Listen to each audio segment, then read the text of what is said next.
Well, welcome back, everyone. You know, when you're out and about and you might see those leaves changing colors, but you don't really know why. Well, here to explain that is the famous Lindsey Gallaugher from Johnny Appleseed. Welcome, Lindsey. Oh, good morning, Chris. Thank you for having me on. Yeah. So we've made it to October, and we've officially welcomed fall, and we are starting to see those little pops of color coming out on our leaves. Right now, it's just the yellows and the oranges, but soon we'll have a bounty of color, and hopefully those reds and purples. Those will be my favorite ones as they come out.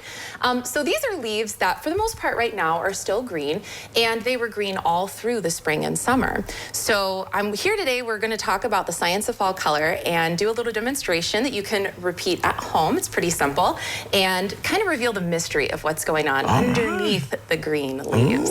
So we're going to start with the demonstration. It takes a moment to run it, and what we're going to do is a process called paper chromatography. Now, this is a way that real chemists use to separate molecules in the lab. Ours is really simple, but we're going to do the same thing. And the name chromatography means color writing. So we're going to see that on our chromatograms when we're finished, we're going to have an array of colors. We're going to do it with green spinach leaves. So if you do it outside at home, I recommend going and getting some different colored green leaves from your backyard. But I'm going to use spinach this morning, and then I'm going to have you use a black marker, because black, I know, doesn't really have anything to do with fall until maybe we get to October and it's all spooky and everything, but it shows the process of chromatography really, really well. So what we'll do, we have these are cone coffee filters. They're really thick type of paper, and I would like you to draw a black line on there. I've just cut it into strips about an inch or so up from the bottom, because in these plastic cups here, I have some household rubbing alcohol. That's going to be the solvent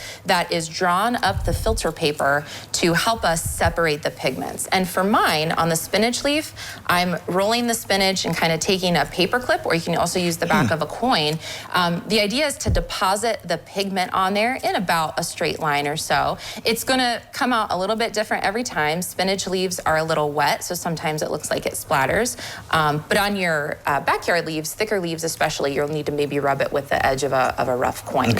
And then all we do is kind of set the strip, not touching the pigment to the alcohol. This is just rubbing alcohol. Just rubbing alcohol, okay. Not touching the pigment to the alcohol. You got it.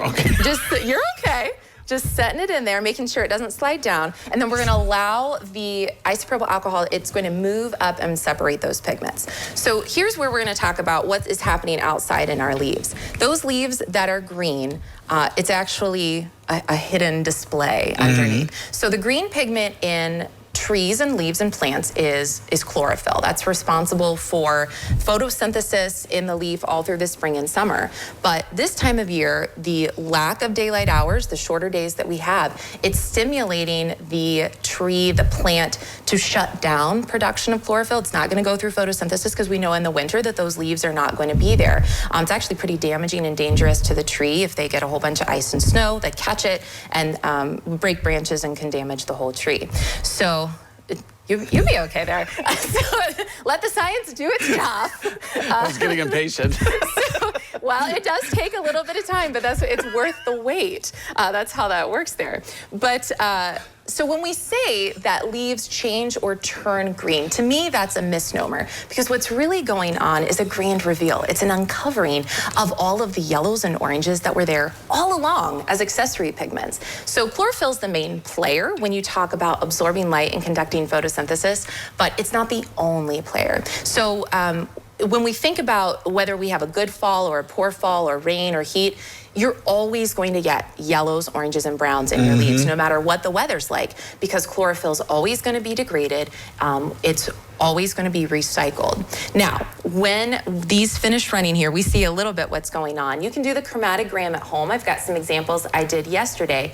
We'll notice that there's no red in the leaves. So unless you use a red leaf, like a maple or a sweet gum that's already red, you're not going to be able to take a green leaf and see red. That actually is the magic of fall. There's a special reaction that's occurring with all the sugars that are left trapped in the leaf, bright sunlight hours, cool, crisp nights, that change into those beautiful reds and purples that we like. And if you see a little bit on here, Your black marker, what colors do you see in there? Well, it's starting to turn purple and a little bit of like almost like a bluish color. Of blue. Yeah. So if you try that at home, just a washable black marker, you'll see it almost immediately. And then even with our leaf here, we're seeing some of those yellows come through. Yeah, very pretty. The science of fall. I love science. Science. I love it. Well, Lindsey Gallaugher, I want to thank you so much for coming out today. Appreciate it. Thanks, Chris. All right. Well, don't go away because we have more when we return.